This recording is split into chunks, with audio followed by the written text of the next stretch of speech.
Mahumaile Mteta from Maluti Adventist College as one of a faculty member, and with me I have our rector, Mr. Kuape. Welcome and thank you for joining us. Thank you so much, Rahapa, for the invitation. Would you tell us more about who this rector is? Oh, maybe let me just trace myself back to maybe 4 decades down the line. I think the year was in 1982 when a baby boy was born from 2 non-Adventist parents at Maluti Adventist Hospital. And then because of the services that my mother received at Maluti, she took the message back at home, and then she told the father about how beautiful the place was, and even in relation to the service that she received from the hands of the midwives. And then she started developing that zeal, maybe yearning to be part of that community at Maluti in terms of the religion. And then from there, I think the journey into Adventism started from there. As I'm talking now, I think the first, the second, and the third generations in my family were all Adventist. And 3 of us, we are educators, or we are teachers. And in 2001, I came back to Maluti as a nursing student. I trained 2001 up to 2006. And then from there, I left Maluti. I started working. I was working for the government, and then I even furthered my studies. And then from there in 2017, I felt the need to come back at home, Maluti. I said, hey, let me just go back. And then I came to Maluti. I joined the midwifery workforce, the department as a midwifery educator. And then after 12 months, it happened that our rector was supposed to retire. And then I was appointed as the acting rector. It was in June 2019. And then in 2021, November, I think somewhere there, my position was regularized as the rector of the college. And then the first thing that I did when I got into office was to work on the strategic plan for the college. We worked with the team at that time. And the other thing that happened, most of our administration changed. We came up with a strategic plan that was having, I think, around 5 strategic directions of themes. And one of the themes was on academic excellence and the spiritual climate, and as well as the human resource development. And as of now, I think, as we're doing the midterm review of our strategic plan, in relation to theme 1 on academic excellence, we are having around 4 or 5 accreditation statuses. And amongst those, we have been labeled as the Center of Excellence by the World Health Organization in 2020. And most recently, I think it was around April this year, we also received our last accreditation status from Council on Higher Education for the General Nursing Program, the 5-year accreditation status. And the other thing that we struggled with in relation to our accreditation from the Adventist Association of Accreditation, the Adventist Accreditation Association, AAA, our denominational accrediting body. We received a 4-year accreditation status this year as well. Wow. So I think those are some of the achievements that we received out of that strategic plan that we developed as a team. And I have learned the skill and art of working with my colleagues as a team. That as a leader, there's no way that you can go if you don't have the support from your colleagues. So in a nutshell, my name is Lillo. That's the first name. Okay. My surname is Kuape, and I'm from TY, Beria. That's where I hail from, but I'm currently residing in Maceo. Thank you. Wow. Okay, so what I'm taking from what you're saying is that when you were born, you came from a non-Adventist family. That's very true. But because of the stewardship that the nurses and the midwives showed to your mom, she decided, okay, I have been served here, and eventually you joined to say, no, this is the path that we should follow. That's very true. And even as a person, you know what I learned from my story is that From the clinical setting, as people who are looking for the face of God, actually, you can find Jesus in the hands of God, the midwives, those ones who believe in God. And then the second one, even inside the classroom, there's still an opportunity for one to find Jesus through integration of faith and service. True. Because I remember the very same year, 2001, I got baptized because I was looking at what our educators were doing. They were resembling, actually they were exemplifying the life of Christ. And then I felt like I need to be like these people. They even left that zeal in me that I want to be like them. I want to be an educator. And I want to work at Maluti as well. Wow. Wow, I am thrilled by that.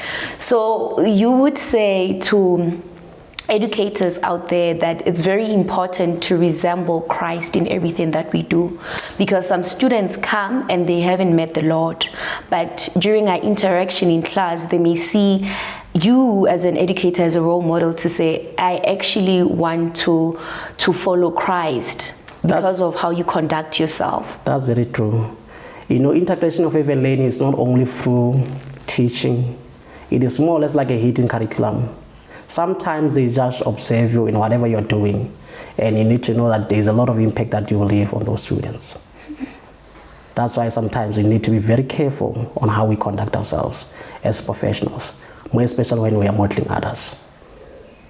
Wow, I feel like I am being ministered to right now. Okay, so I also want to ask you, how has your own faith and has your own journey took hand in your current leadership? You know what, let me say there are two scenarios when it comes to leadership.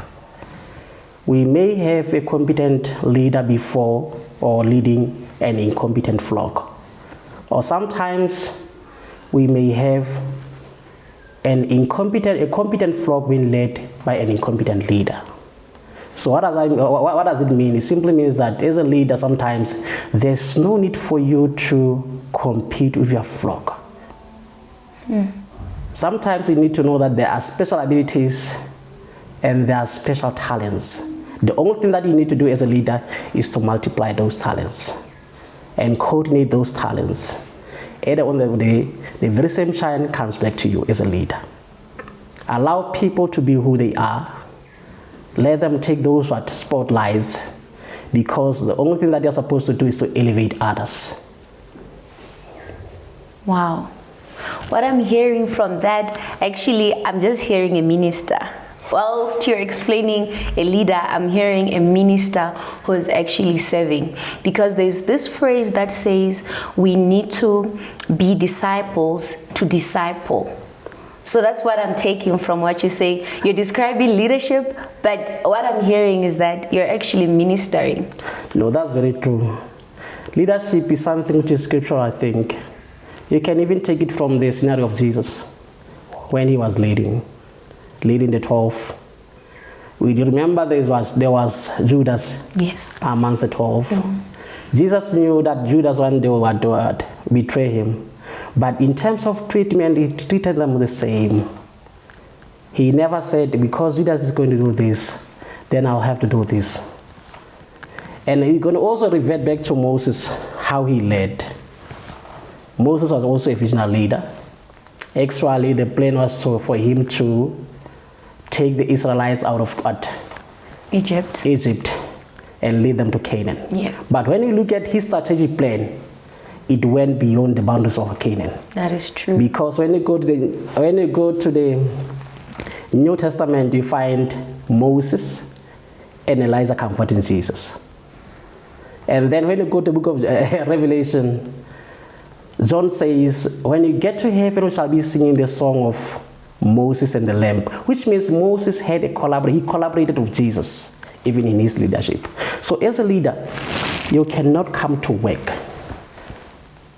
and then serve others without praying for them. You need to pray for your flock, because we spend almost 8 hours at work and only spend 2 or 3 hours at home. You go to an extent of spending 45 hours at work in a week and maybe less than 10 hours with your family members, which means you cannot lead people that you do not pray for. So for leadership to be smooth, you need to do what?